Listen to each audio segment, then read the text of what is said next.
네, 안녕하세요. 토요스코리아입니다. 이번 시간은 평생연금 저축 이자 배당 실천하기 170번째 시간이고요. 국내외 배당주 매수일지 2025년 7월 3주차 기록이고, 삼성증권의 ICA 계좌, 카카오페이 증권의 일반 계좌에서 매수한 기록 말씀드리겠습니다.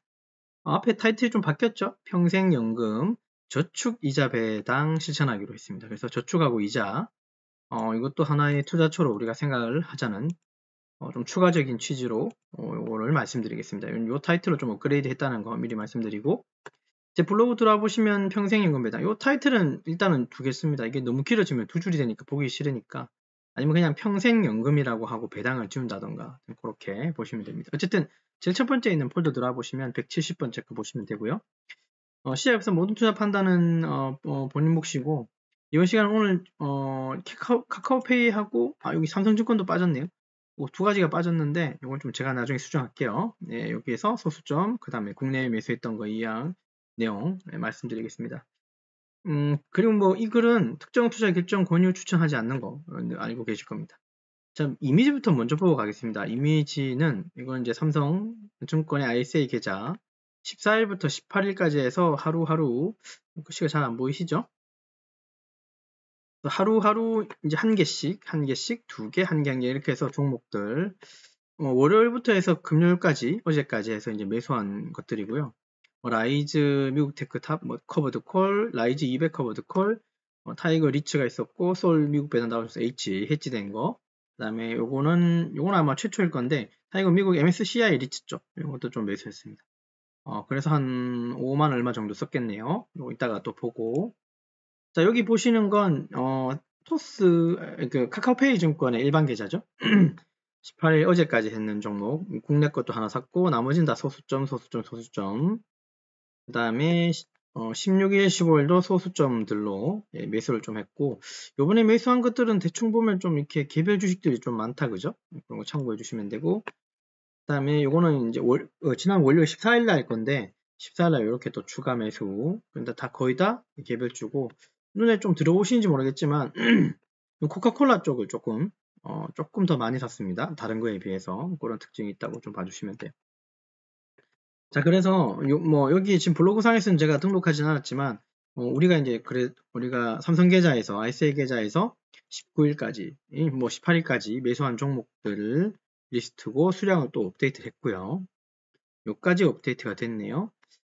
아까 제가 말씀드렸던 미국 MSCI 리츠 쪽까지 한 개가 추가됐고, 그래서 이제 우리가 모은 배당금은 한 달에 8,313원을 배당금 모았고요.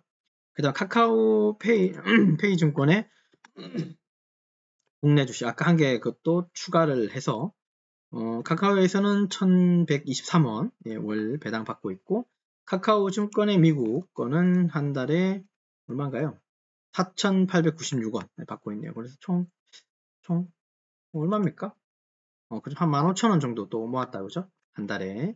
자, 요거는 이제 삼성증권, 카카오고, 나머지 토스는 그냥 그대로 유지하고 있죠. 토스는 그냥 그대로 산 거 그대로, 요건 이제 제 가족 거고, 우리가 이제 갖고 있던 토스증권 쪽은 그냥 그대로 두고 있습니다. 요거만 추가되고 있는 거, 그건 내용 아실 거니까.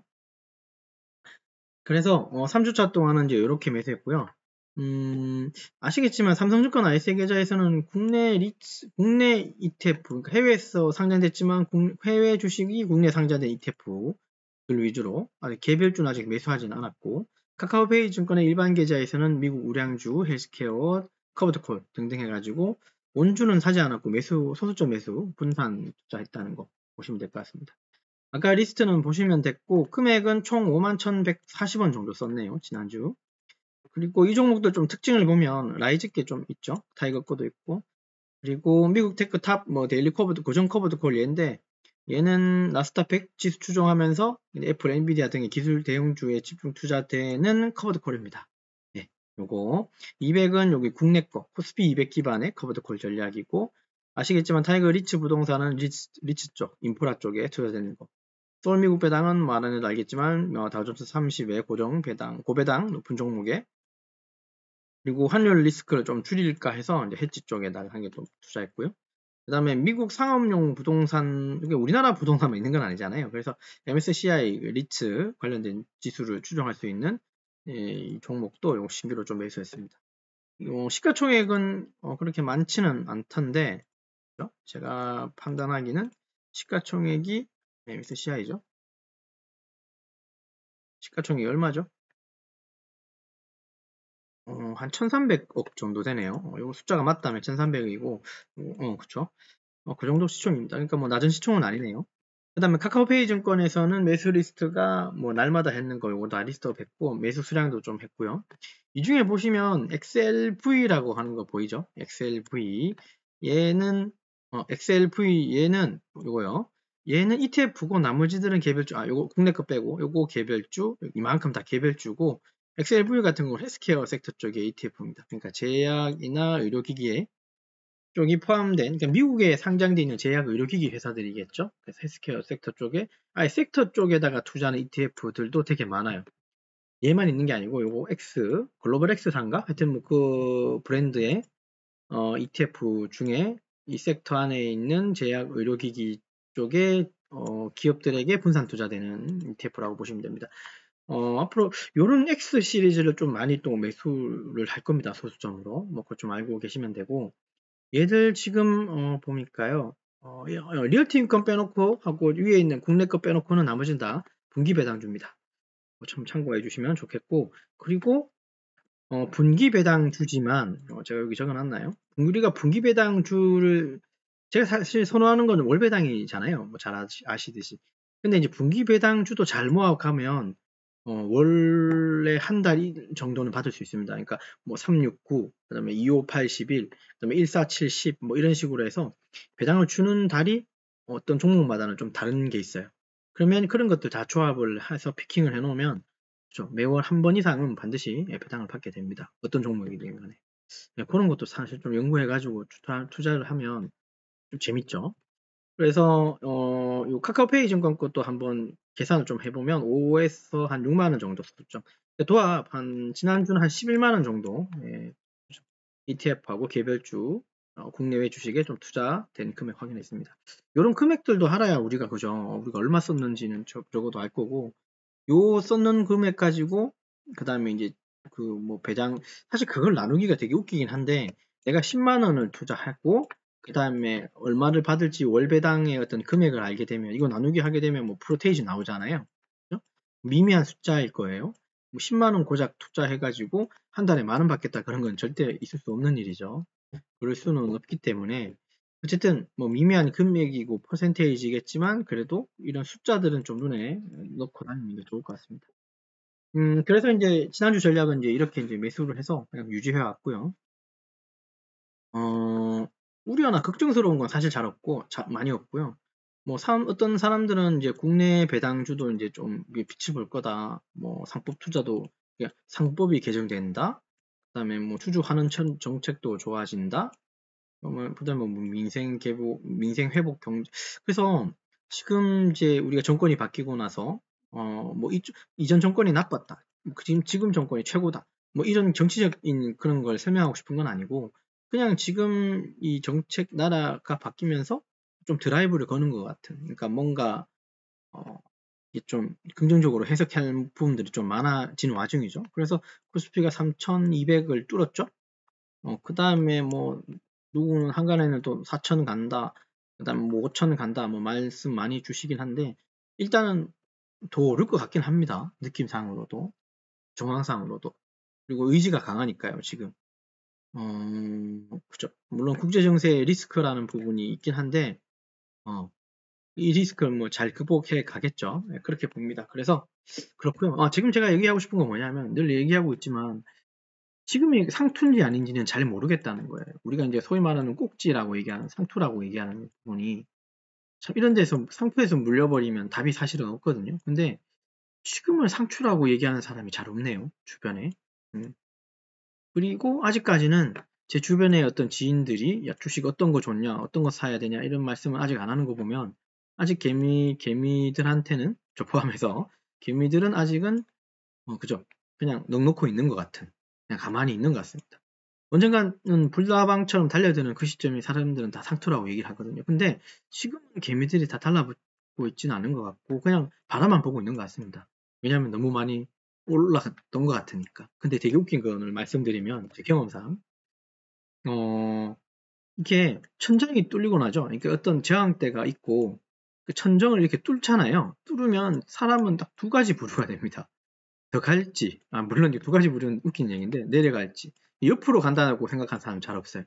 근데 대체로 일반적인 개미들, 과거의 저를 포함해서 다 떨어진다고 생각해요. 그래서 이 떨어지는 거를 기다리는 사람들이 좀 많은 편이고, 그리고 폭락을 기다리는 사람도 있겠지만 폭락은 사실 이렇게 천정이 뚫리고 나서의 폭락은 잘 모르겠어요. 근데 뭔가 정책적으로 바뀌는 부분들이 있기 때문에 폭락을 받쳐줄 수 있는 정책들이 있다는 거죠. 그냥 보시면 논리적으로. 그렇다면 지금은 제가 볼 땐 옆으로 긴다는 거는 아닌 것 같고 조금 더 상승하는 여력은 더 많이 남아있을 것 같다는 느낌입니다. 그래서 사실 지금 이 순간 뭔가 뭐 종목을 많이 사고 더 사고 충분히 그렇게 살 수 있는 여력이 된다 손 치더라도 그냥 조금 천천히 가는 게 바람직한 방법일 수도 있어요. 아니면 지금 기준에서 좀 하락하는 이 시점에 조금 더 많이 닫는다던가. 네, 그랬으면 좋겠습니다. 지금 당장은 저도 보시면 이제 일주일에 고작 한 10만원 정도 쓰죠. 근데 지지난달까지는 그래도 솔직히 한 3, 40 정도는 계속 모았던 것 같은데 지금은 템포를 좀 줄였습니다. 그리고 사실 이제 와서 얘기지만 제가 저축하고 이자 배당을 그러니까 배당 실천이 원래 얘기였지만 이자에도 신경을 쓸 거고 저축도 좀 하자는 그런 취지로 타이틀을 바꿨죠. 지금 상황은. 그래서 제가 생각할 때는 지금 상황은 저축으로 받을 수 있는 그 어떤 금리도 물론 아주 금리는 낮지만 얘도 하나의 투자처라고 보시는 게 맞고 적금 저축하고 이자하고 저는 좀 다르게 봤습니다. 저축은 돈을 모아가는 거고 이자는 어떤 모은 돈을 집어넣고 달달이 받는 걸 이자라고 얘기하는 겁니다. 네, 그래서 좀 구분 지은 건데 어쨌든 저는 저축도 병행하고 그 다음에 어떤 일정한 금액을 넣고 이자를 받는 방식도 지금에 와서는 나쁘지 않다. 배당도 당연히 계속 꾸준히 받아가면서 가는 거고. 그러나 이제 이렇게 언제까지 계속 올라갈지는 조금 그런 상황들은 아무도 모르는 일이니 그래서 조금 천천히 가고 오히려 조금 현금 비중을 좀 들고 가면서 계속 좀 추이를 보는 거. 항상 풍선 효과라고 하는 걸 존재한다 그랬죠? 풍선이 이렇게 생겼습니다. 그림은 못 그렸습니다만 시장이 올라가려면 풍선이 계속 바람을 불어줘서 계속 커지면 좋죠. 그죠? 근데 계속 들어올 수 있는 바람, 즉 자금이라고 하는 건 항상 한정돼 있다 그랬습니다. 그래서 어느 한쪽을 좀 눌러줘야 되는 거예요. 그래놓고 어느 한쪽이 이제 이렇게 좀 튀어 올라가겠죠. 그러면서 이제 어떤 상승 효과를 좀 내기도 하는 걸로 알고 있고, 풍선 효과라는 게 뭐 그런 거로 저는 이해를 되는데, 어쨌든 마냥 올라가지만 않을 거고, 마냥 떨어지지도 않을 거라는 시장. 그래서 우리는 현금은 어쨌든지 일정한 비중, 어떠한 그 현금도 종목이라고 판단하라 그랬잖아요. 그래서 좀 가져가시는 게 맞고, 지금 상황에서 현금 비중은 그죠? 늘린다기보다도 현금 비중은 쭉 유지하거나 조금 줄이고 그 줄인 금액만큼을 좀 투자하는 방식이 더 어울릴 수도 있습니다. 예측은 못하겠습니다. 뭐 어떻게 될지는 저도 잘 모르니까. 그러니까 항상 꾸준히 잘 모아가되 현금도 가져가야 된다는 건 믿지 않으셨으면 좋겠어요. 저는 이번 주도 계속 그냥 하듯이 할 거고 그냥 이렇게 천천히 모아갈 겁니다. 그죠? 천천히 모아가시면 될 것 같습니다. 그리고 뭐 이자를 받을 수 있는 방법도 고민해 보시면 좋겠고 저는 참고로 카카오페이 증권에 돈을 좀 넣고 나니까 맡기고 나면 뭐 30만 원, 100만 원 해가지고 뭐 이자 프로테이지 주는 게 있더라고요 매일. 그런 거 좀 이용하고 있고 그다음 메리츠 증권에서도 슈퍼 365인가? 예, 그것도 조금 이용하고 있고 그리고 K뱅크는 아마 다음 달 정도에 시작할 거고 저축은 카카오뱅크에서 그 뭐 31일 저축 있잖아요. 적금 아시죠? 10%. 7%는 아닌데 하루에 0.1%씩 좀 플러스 됩니다. 시작은 1.5%고 그런 것들도 한번 써서 해보시면 한 달 이후에 받는 또 즐거움이 또 있겠죠. 어쨌든 말씀 좀 마무리하면서 끝으로 다시 한번 강조드리겠습니다. 모든 투자 판단 결정은 본인이 하시는 겁니다.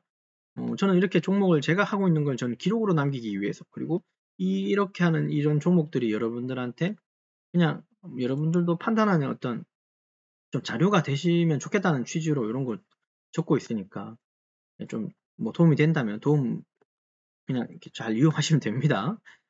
제가 바라는 건 크게 없습니다. 다만 저를 탓하면 안 됩니다. 저도 일개 개미일 뿐이니까요. 어쨌든 투자 판단 본인 몫인 거 잊지 마시고 그리고 너무 오버해서 매도하거나 매수하나 하셨으면 좋겠습니다. 끝까지 성투해 주시고 영상 시청해 주셔서 대단히 감사합니다.